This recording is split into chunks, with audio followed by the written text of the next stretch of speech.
God, when I in awesome wonder consider all the worlds the hands have made. 안녕하세요. 오랜만입니다. 네, 오늘은 요한계시록 핵심 10강 음녀 바벨론의 멸망 편입니다. 우리는 지난 시간에 계시록 15, 16장에 걸친 7 대접 심판을 살펴보았습니다. 7 대접 심판은 그 전에 인이나 나팔 심판과는 대조적으로 부분적인 재앙이 아니었습니다. 대접 심판은 지구 전체의 종말을 가져오는 하나님의 진노의 최종 심판이었습니다. 그래서 16장 7 대접 심판으로 하나님의 심판은 사실상 끝이 난 것입니다.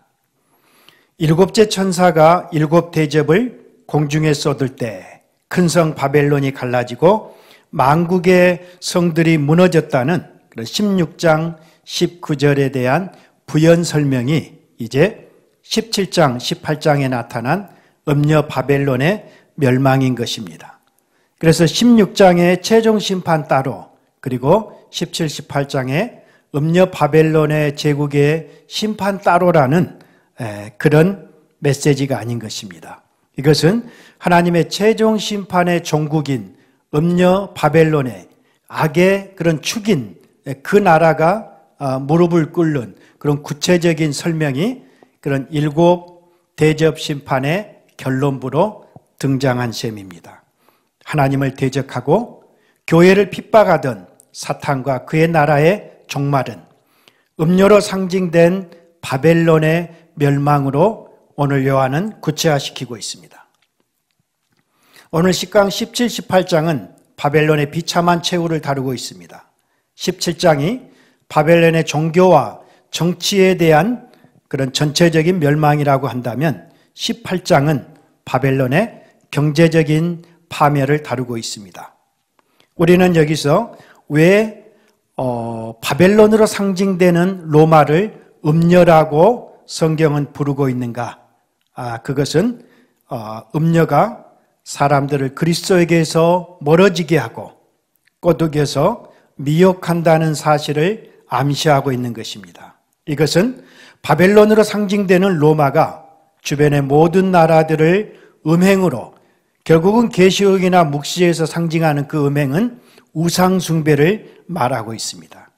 그들을 로마는 그들의 정치적, 종교적, 그리고 경제적인 힘을 바탕으로 주변의 모든 제국들을 우상 숭배를 하도록 그렇게 종교적으로 타락시켰기 때문에 성경은 통칭하여 바벨론을 음녀라 그렇게 이름을 붙인 것입니다. 그러면 이제 정치 종교의 그런 총체적인 측면에서 17장의 바벨론의 파국을 한번 살펴보겠습니다. 17장 1, 2절을 제가 한번 보겠습니다. 또 7 대접을 가진 7 천사 중 하나가 와서 내게 말하여 이르되 이리로 오라. 많은 무리에 앉은 큰 음녀가 받을 심판을 내게 보이리라. 땅의 임금들도 그와 더불어 음행하였고 땅에 사는 자들도 그 음행의 포도주에 취하였다 하고 그렇게 기록되어 있습니다. 1절의 천사는 17장에서 요한에게 보여주는 환상이 바벨론에 대한 심판의 환상이다. 그렇게 선포합니다. 이는 많은 무리에 앉은 큰 음녀 바벨론이 받을 심판을 예고하는 것입니다. 그리고 2절에서 그 음녀를 심판하는 이유는 땅의 임금들과 나라들이 음녀와 더불어 음행했고 땅에 사는 자들도 그 음행의 포도주에 취했기 때문이다. 그렇게 기술합니다. 여기서 임금들과 나라들이 음녀와 더불어 음행을 했다는 것은 그들이 문자적으로 부도덕한 일을 했다는 그런 의미도 물론 포함되지만 그들이 땅 위에서 행한 그들의 모든 음란한 종교적 우상숭배, 즉 황제숭배를 지금 상징하고 있는, 묘사하고 있는 말인 것입니다. 요한계시록에서 음행과 취함은 그런 음란한 우상숭배를 상징하는 비유적 표현인 것입니다. 3절을 한번 보겠습니다. 곧 성령으로 나를 데리고 광야로 가니라. 내가 보니 여자가 붉은 빛 짐승을 탔는데 그 짐승의 몸에 하나님을 모독하는 이름들이 가득하고 7머리와 10뿔이 있으며 그렇게 기록되어 있습니다. 3절에서 요한이 본 음녀는 7머리와 10뿔이 있는 붉은 짐승을 타고 앉아 있었다. 그렇게 기록합니다. 그런데 그 짐승의 몸에는 하나님을 모독하는 참남한 이름들이, 신성 모독의 이름들이 가득 차 있었다. 그리고 여기서 여자가 붉은 짐승을 타고 있다는 말은 무슨 뜻일까? 이것은 그 짐승에 대한 그 여자의 음녀의 어떤 영향력, 통제력을 암시하는 말일 것입니다. 그리고 그 짐승을 타고 있다라고 말할 때 그 음녀와의 관계는 그 둘 사이에 밀접한 관계를 설명하고자 한 것 같습니다. 이 음녀는 용의 하수인으로 많은 무리에 앉아 있는데, 많은 물은 이제 17장에서 계속 백성 무리 열국 방언들을 가리키는 만국 주변의 그런 열국들을 가리키는 말인 것입니다. 4, 5절을 한번 보겠습니다. 그 여자는, 그 음녀는 자줏빛과 붉은빛 옷을 입고 금과 보석과 진주로 꾸미고 손에 금잔을 가졌는데 가증한 물건과 그의 음행에 더러운 것들이 가득하더라.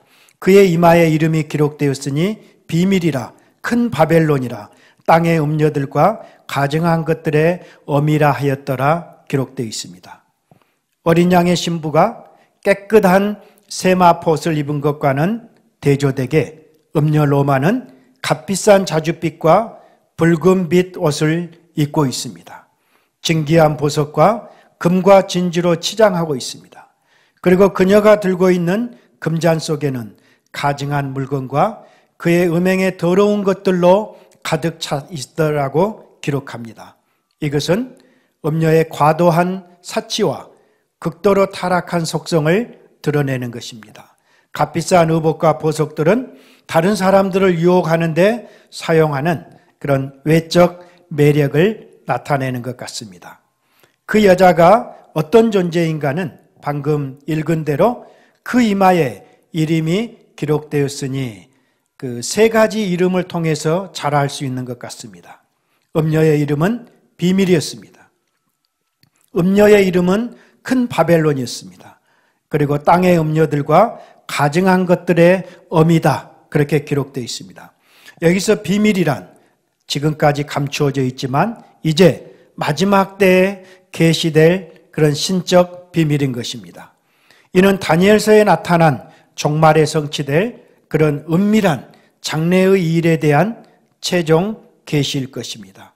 이것은 예수 그리스도의 죽음과 부활을 통해서 성취된 이 땅의 모든 짐승의 제국이 그 메시아의 통치와 다스림에 무릎을 꿇게 되는 하나님 나라의 최종적 어떤 승리에 대한 그런 계시라고 말할 수 있겠습니다. 그리고 큰 바벨론은 요한 당시의 로마를 가리킵니다. 이는 그렇지만 모든 시대의 하나님을 대적하는, 하나님의 교회를 핍박하는 그런 적대적인 나라를 통칭하는 적그리스도의 세력이다. 우리는 그렇게 해석이 가능하겠죠.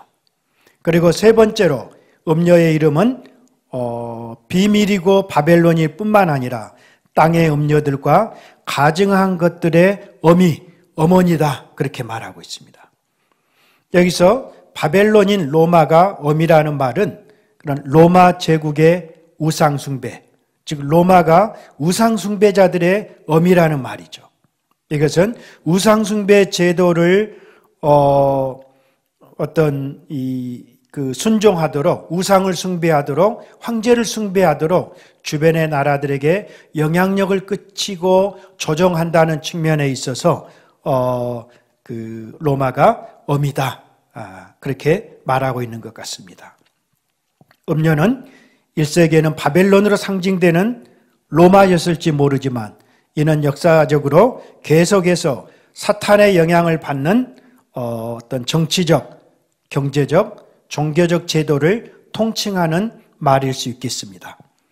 6절에 보면 이 여자가 성도들의 피와 예수의 증인들의 피에 취했다 기록되어 있습니다. 이 말은 바벨론으로 상징되는 로마가 그리스도의 교회와 성도들을 무자비하게 박해하고 핍박한 어떤 만행을 강조한 표현 같습니다.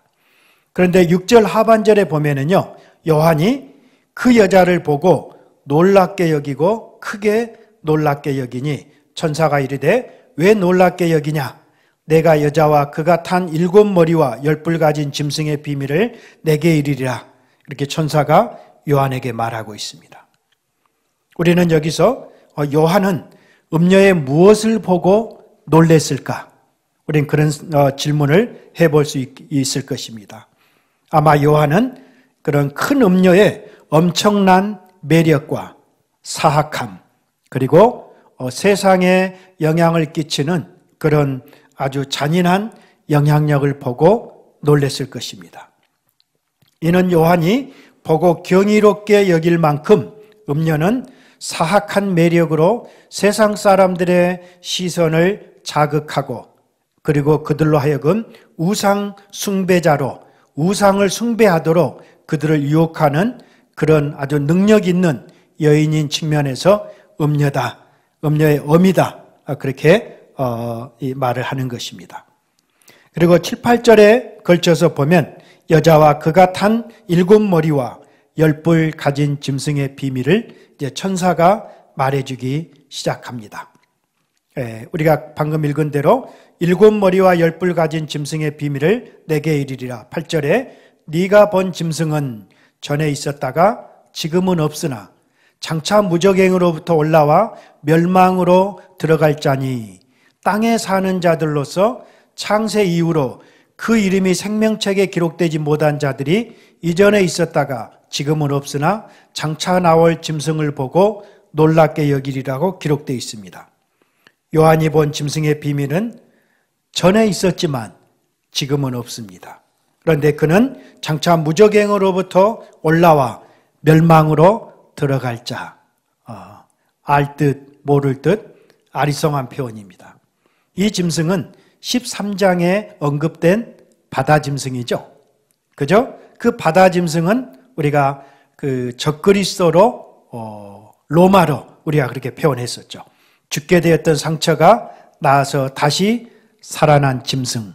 그래서 어땠어요? 바다의 짐승은 철저하게 그리스도의 죽음과 부활을 패러디한 그런 영의 사탄의 권세를 등에 업고 모든 사탄의 그 권한 대행을 했던, 그리고 땅으로부터 올라온 그 짐승을 부렸던 그런 짐승이었던 것을 우리는 기억합니다. 그런데 이 짐승의 출처는 무적행이에요.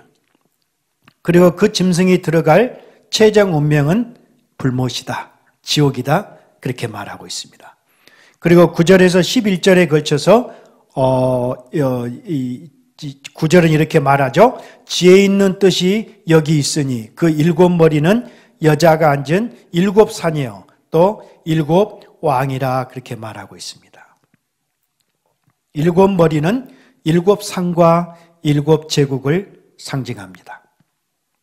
고대 로마는 7개의 산 위에 동산 위에 세워진 나라에서 7산의 도시라 불리었다는 사실은 우리가 조금만 그런 고대 로마의 역사를 읽어보면 모든 사가들이 기록하고 있습니다. 7산이 7왕이라는 의미는 황제를 가리키는 말이라기보다는 구약에서는 그 왕은 주로 제국을 가리키는 말이었습니다. 그래서 7머리는 7왕, 7제국이다. 그 말은 이집트, 아수르, 바벨론, 페르시아, 헬라, 로마, 그리고 마지막 그리스도가 다시 오시기 직전에, 재림 직전에 나타날 어떤 적그리스도의 통치 세력이다. 그렇게 우리는 해석할 수 있겠습니다. 그리고 12절에서 14절까지 걸친 짐승의 10뿔은 열왕을 가리킨다. 그렇게 12절에 기록되어 있죠. 내가 보던 10뿔은 열왕이다. 아직 나라를 얻지 못하였으나 다만 짐승과 더불어 임금처럼 한동안 권세를 받으리라. 그들이 한 뜻을 가지고 자기의 능력과 권세를 짐승에게 주더라. 그들이 어린 양과 더불어 싸우려니와 어린 양은 만주의 주요 만왕의 왕이심으로 그들을 이기실 터라. 그렇게 기록되어 있습니다. 이 열왕은 누구일까? 로마 제국의 어떤 그 10개 지역의 속주 왕들을 지칭한다고 학자들은 해석하고 있습니다. 그래서 열불로 상징되는 로마 제국의 10곳의 그런 속주 통치자들은 어린 양을 대적하는 연합 세력입니다. 그런데 또한 마침내 마지막에 음녀 바벨론을 미워하여 망하게 만드는 공동 세력인 셈입니다. 마지막 재림 때 적그리스도의 세력은 어린 양 그리스도와 최후 전투를 벌이는 장면이 이제 다음 19장에 나옵니다. 이 전쟁은 아마겟돈의 전쟁이 될 것이죠. 그래서 본문의 열불은 열왕이기 때문에 19장 19절에서 사탄이 아마겟돈으로 모든 왕들과 나라들을 불러 모으는 거기에 나타나는 땅의 임금들을 가리킬 것입니다. 그러나 우리가 조금 더 두려워할 필요가 없는 까닭은 어린 양은 만왕의 왕과 만주의 주로 이 땅에 오셔서 그들을 이기실 터이기 때문에 우리는 조금 더 두려움 없이 이 땅의 영적 전투를 수행할 수 있는 것입니다. 15절, 18절에 걸쳐 나타난 아리송한 말씀이 있습니다. 여기에 나타난 그 열왕들이 어떻게 해요? 이 열불과 짐승은 16절에 음녀를 미워하여 음녀를 결국 무너뜨리는 망하게 하고 그 음녀를 벌거벗게 하고 그의 살을 먹고 불로 아주 사르리라. 그렇게 기록되어 있습니다. 이 열불과 짐승이 음녀 바벨론을 대적하고 반란을 일으켜서 결국은 로마를 무너뜨리는 세력이 될 것이라는 말씀입니다. 이것은 종말의 사탄의 왕국이 스스로 자중질환을 일으키고 그리고 자기 파멸의 길을 갈 것이라는 것을 예고하는 말씀입니다. 음녀와 짐승과 열왕은 서로 뗄래야 뗄 수 없는 운명 공동체였습니다.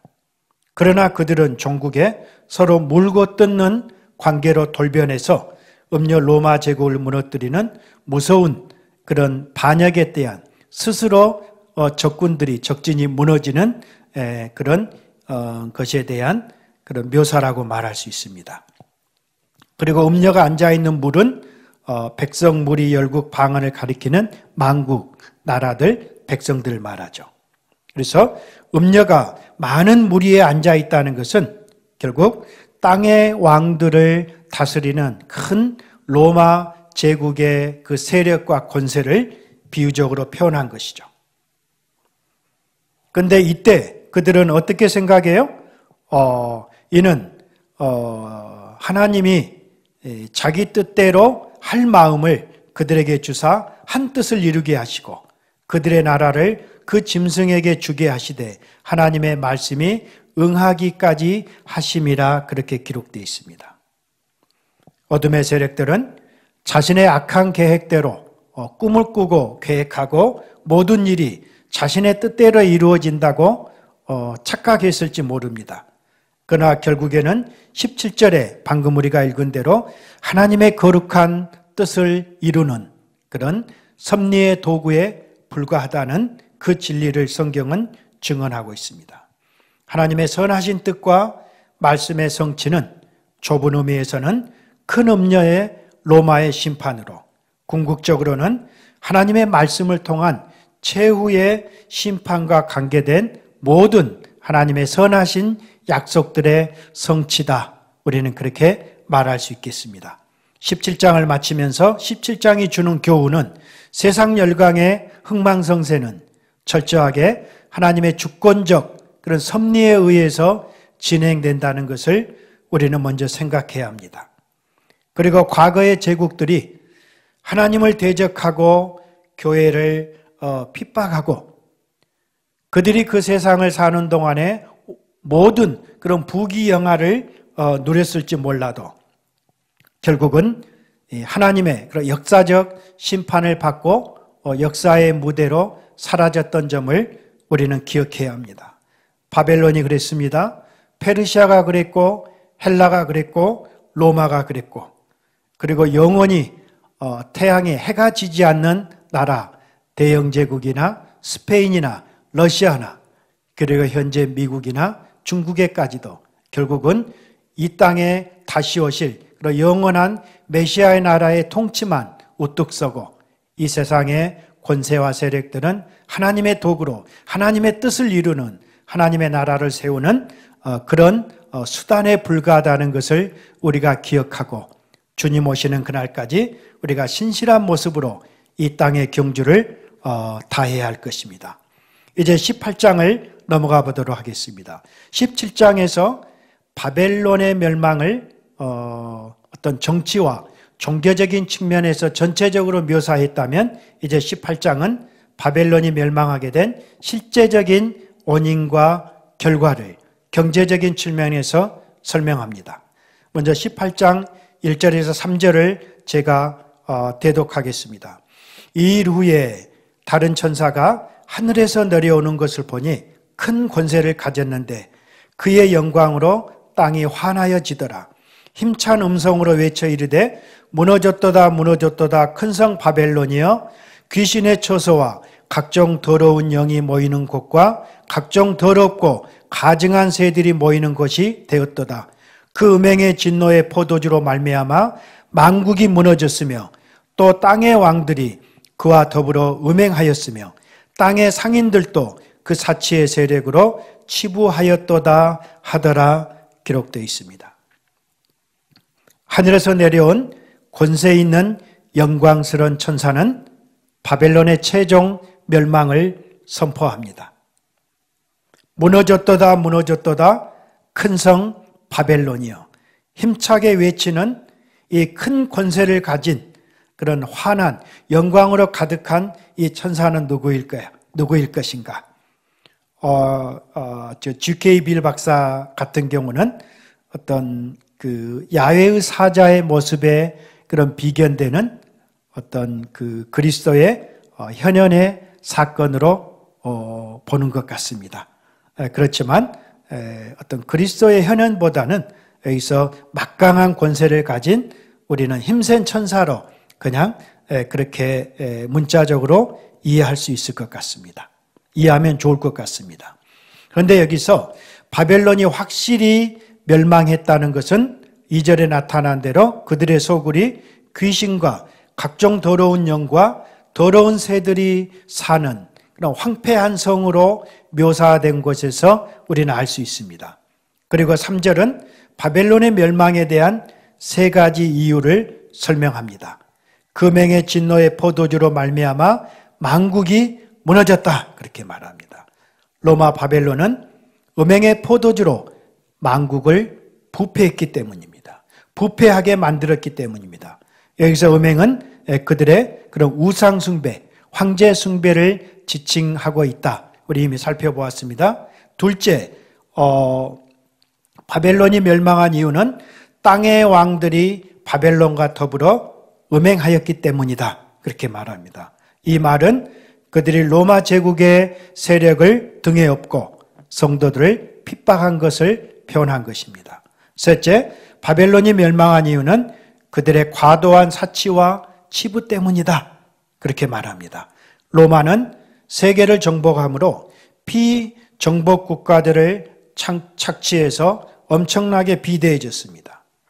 따라서 로마 제국에서 상품과 교역을 담당하던 상인들도 로마의 사치 때문에 덩달아서 그들은 많은 부를 치부할 수 있었던 것입니다. 그래서 그들은 로마 권력과 함께 경제적인 사치와 부를 통해서 백성들을 수탈한 그런 죄악을 저지르고 하나님의 진노를 일으키는 허영된 삶을 살았기 때문에 바벨론을 포함한 모든 땅의 그런 이 왕들이 심판을 받아 마땅하는 것이죠. 그리고 4절에서 8절까지 보면 성도들이 벼랑 끝에 매달린 바벨론을 서둘러 탈출해야 하는 두 가지 이유를 말합니다. 첫째는 그들과 더불어 죄를 짓지 않기 위해서입니다. 그리고 둘째는 그들이 받을 재앙을 피하기 위해서 성도들은 빨리 그 악한 곳을 탈출해야 하는 것이죠. 그리고 9절에서 19절까지는 바벨론에 대한 세 편의 애가가 소개됩니다. 땅의 왕들의 애가와 땅의 상인들의 애가와 바다 상인들의 애가로 이 세 개의 애가는 9절에서 이렇게 시작하죠. 그와 함께 음행하고 사치하던 땅의 왕들이 그가 불타는 연기를 보고 위하여 울고 가슴을 치며 그의 고통을 무서워하여 멀리 서서 이르되 화이또다 화이또다 큰 성 견고한 성 바벨론이여 한 시간에 내 심판이 이르렀다 하리로다. 그렇게 기록되어 있습니다. 땅의 왕들은 황제 통치를 돕는다는 명목으로 평민들을 희생시켰습니다. 그리고 그 수탈한 그런 착취한 부로 인해서 이 땅의 지도자들은 과도한 사치와 방탕한 삶을 살았습니다. 그래서 그들의 죽은 로마가 멸망한다는 것은 더 이상 그들이 얻을 혜택과 부가 끊어진 것을 의미하기 때문에 그들은 가슴을 치며 애곡하고 있는 것입니다. 그리고 11절에 보면 땅의 상인들, 즉 기업가들과 무역업자들이 애통하고 있는 장면이 나옵니다. 11절 볼까요? 땅의 상인들이 그를 위하여 울고 애통하는 것은 다시 그들의 상품을 사는 자가 없음이라. 그 상품은 금과 은과 보석과 진주와 세마포 자주옷감 비단 붉은 옷감 각종 향목 상아 그릇 나무 구리철 대리석으로 만든 각종 그릇 계피 향료 향가 향후 유향 포도주 고운 밀가루 소와 양과 말과 수레와 흥미로운 것은 종들과 사람들의 영혼들이라 그렇게 기록되어 있습니다.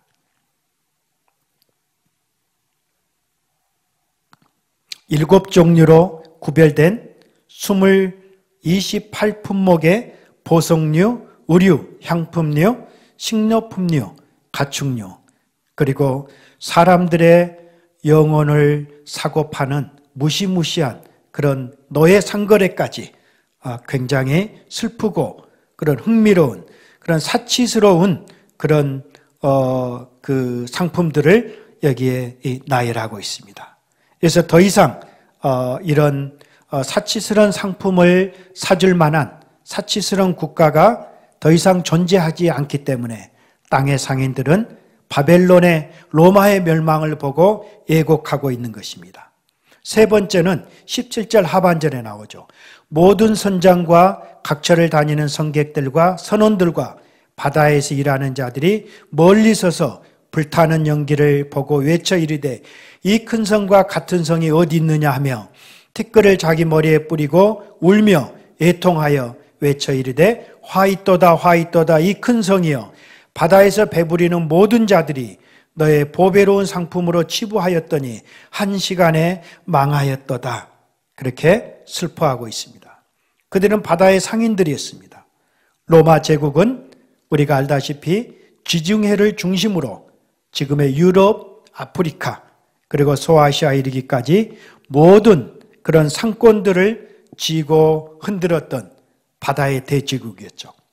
그래서 자연히 수많은 상선들이 수도 로마의 물품을 공급하는 일을 담당했던 것입니다. 그래서 큰 성 바벨론을 보며 그들의 모든 해로의 그런 상권의 거래가 무역이 막히기 때문에 그들의 치부의 온천이 갑작스럽게 사라지고 있기 때문에 그들은 종말에 애통하고 애곡하는 그런 사람들이 될 것입니다. 거기에 대해서 20절은 하늘과 성도들과 사도들과 선지자들아 그로 말미암아 즐거워하라. 하나님이 너희를 위하여 그에게 심판을 행하셨음이라 하더라. 그렇게 말하고 있습니다. 무슨 말씀입니까? 세상은 바벨론의 멸망으로 말미암아 줄초상이 났습니다. 그러나 하나님의 백성에게는 그로 말미암아 즐거워하는 하늘의 승리의 축가가 창가가 울려 퍼지고 있는 것입니다. 마침내 사탄의 불의한 통치가 끝나고 하나님의 의로운 신원하시는 통치가 구현됐기 때문에 하나님의 백성과 교회는 즐거워해야 할 것입니다. 그리고 21절에 24절은 결론적으로 바벨론의 멸망이 돌이킬 수 없는 것이라는 것을 어떻게 확증하고 있죠? 21절에 보면 이에 한 힘센 천사가 큰 맷돌 같은 돌을 들어 바다에 던져 이르되 큰 성 바벨론이 이같이 비참하게 던져져서 결코 다시 보이지 아니하리로다, 그렇게 기록되어 있습니다. 결코 다시라는 이중부정사가 강조용법이 5번이나 사용되면서 결국 이것은 바벨론의 회복이 다시는 불가능하다는 것을 확정적으로 선포하고 있습니다. 결코 다시 그들에게 기쁨을 주던 음악 소리가 들리지 않을 것입니다. 그리고 결코 다시 그들에게 세공업자들이 보이지 않을 것입니다. 경제가 끝난 것이죠.